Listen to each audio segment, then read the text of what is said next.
let's look back and reflect on our lives.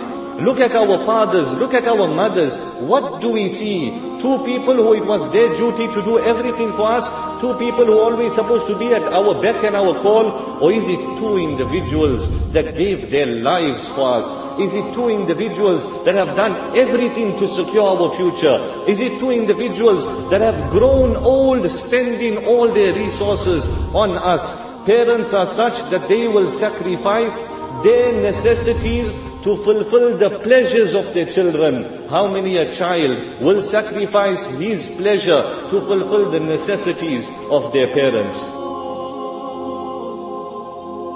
It's food for thought, it's something that we need to think of. But when you look at your own father, what do you see?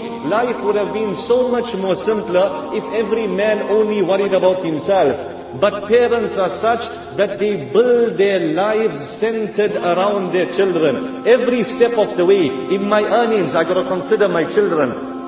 In the manner in which I build my home, I consider my children. In my expenditure of my personal expenses, I consider my children. No, they need this, they need that. So every man builds his life centered around his children.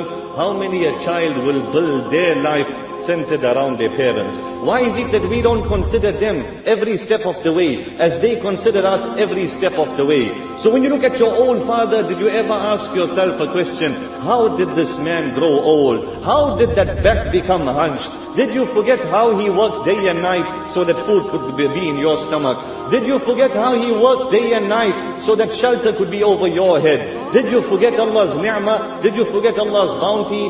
He could have only fended for himself, but he spent all his resources on you. When we look at our own mothers, do we forget their ihsan upon us? Do we forget the time that they carried us when we were infants? You know, there was one man living abroad, doing very well, very wealthy, going from promotion to promotion in life, and enjoying success in life. And he had a habit that once a year his mother would come for a holiday by him. He would spoil her for a while, thereafter she would go back home. On one occasion his mother came to visit him, and he tells his mother, Mom, you know, I'm doing extremely well, I'm at the height of success in my life. Today I want to take you out and I want you to buy whatever you want. Don't look at the price, because that's the first thing old people do, they look at the price. Don't worry what's the price, choose what you want, it's yours. So he takes her to a fancy mall, beautiful boutique, wonderful store, and he says, Mom, choose whatever you want, it's yours.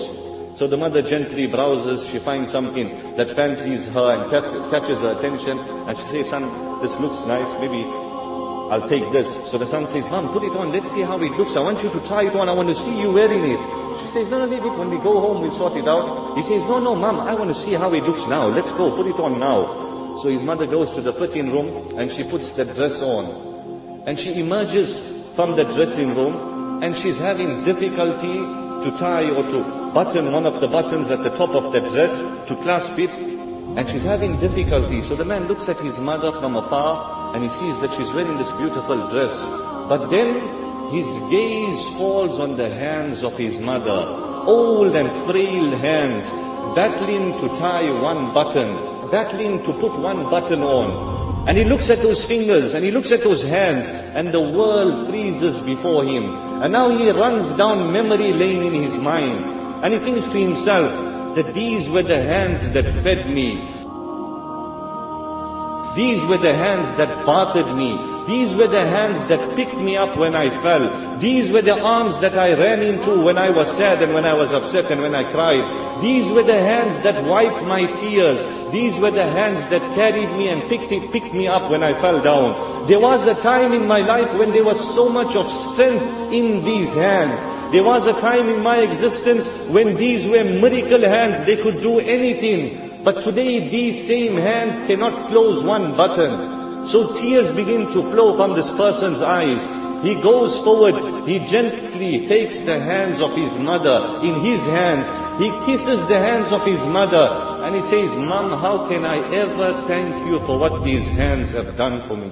How can I ever show you gratitude? Normally the procedure is you come for a while and you go back home. But now we're changing that procedure. You staying for me till the end, till it's either my exit or it's your exit from this world. But I'm not letting these hands go. I need to repay you for what it has done for me.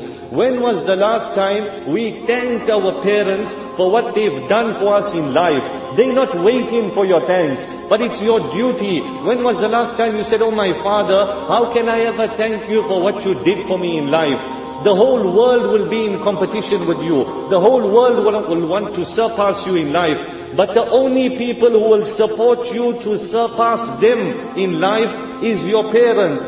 They'll want you to outshine them. They'll want you to go further than them. And the more you proceed in success in life, the more happy they get. That see what my son has achieved. See what my daughter has achieved. It's enough for them just to see your success. But when was the last time we showed our gratitude and our appreciation?